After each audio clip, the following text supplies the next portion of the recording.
Greetings! It is now in February, and I haven't uploaded anything for almost 2 weeks again. Um, Other than the whole school excuse that I keep using, because it's true, I would like to just do a quick 5-minute update as to what is coming in February. Usually I would do this in a community post, but honestly, I do my stuff via video format anyway. So, first update. Where's the S80? Well, the S80 broke on me the second time. So, the first time it broke, I was an idiot and I didn't remove all the keycaps when trying to taking it out of its shell, and I ripped the USB port straight off. Oh my god, fuck. And I had Further come down, not Freether, Further come down and fix that in my garage. Unfortunately, another freak accident happened where, if you can tell, behind that little pamphlet right there is a piece of foam that was previously inside the S80. There was a freak accident where somehow, despite it being non-conductive, it shorted my MCU. So the PCB literally isn't recognized by any device, and it will also shut off completely unwarranted, and also just input perhaps 2000 P's before I click another letter until and then it shuts off.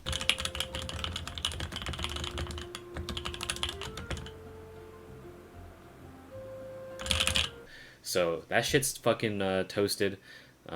Feather currently has it, and he's ordering an MCU from a little piece of hardware where you can desolder it and resolder it onto there and reprogram it. That man's a wizard.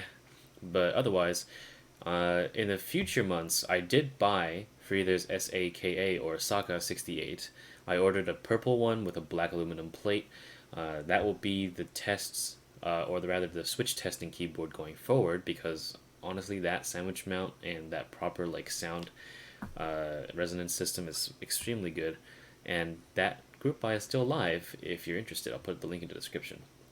As for my current projects, you can probably see on my board, or rather on my table, there's some switches here.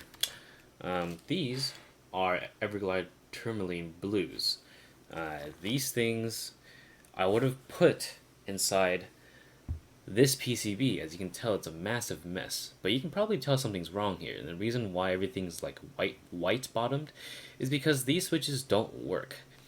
What I mean by don't work is not that they don't function, it's because the LEDs, as you can probably tell, they stick out of the PCB. So when they stick out of the PCB, most switches have a flat bottom where you probably can't tell because this thing just refuses to focus. You can tell that there's no opening for a stuck out LED on the bottom of this. So in order to make terms with this work, I have to grab a Gatoron switch that's made specifically for LED clearance. So I'm making Everglide Gatoron hybrids. They aren't as smooth as these, unfortunately, but I guess this really is my meme board now, because this is the keyboard that will house all of that beautiful, beautiful copyright art that you saw in the teaser video a month ago. So that's all I have lined up for the month. I also will be doing a review slash comparison of the KS3 Gatoron Yellows with the standard milk top black bottoms, because people kept bitching about it on my previous video on the Gatorons, and of course I wasn't aware of these. At least I couldn't get them properly until I did some other proper research. 415 keyboards actually stocked these, and they were actually really cheap, for like $18 for 90 of these. So these are really, really cheap, and supposedly these are the best things in the world or something, or the best Gatoron Yellow there is. So I will be doing bit of a weird sort of extended review where I just compare the two, because which one is king I don't know. Testing smoothness and all that, I need to make sure I do a proper lube job as well. But all things considered, February will be a little bit uneventful. I think there will be 2 keyboards that I'll be building slash facelifting and putting on the channel. And then the third one is the S80 that still needs to be fixed because I can't do a proper typing test without it. And in the coming months, perhaps in June or May, I'll do the SAK 68 or the Saka 68. Switch reviews, I haven't been able to do much because there just hasn't really been anything that interesting that has been released in the last month or so.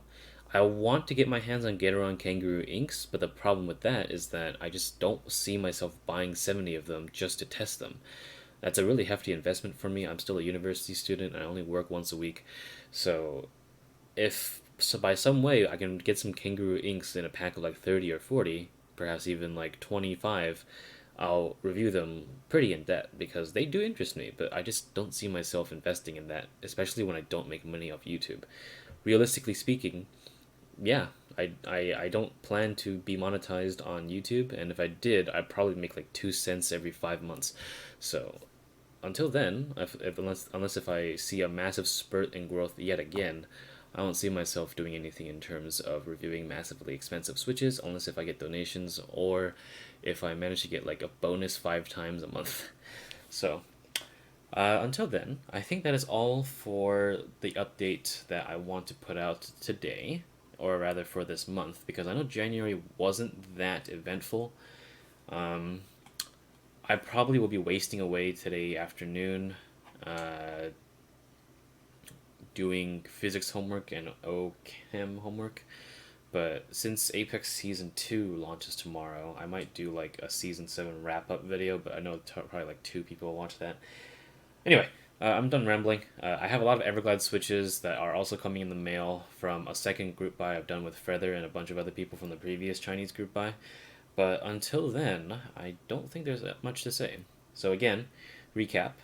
This keyboard will be built in the next week or so, and also another secret keyboard that will also be worked on. I will get that out this week, 100%.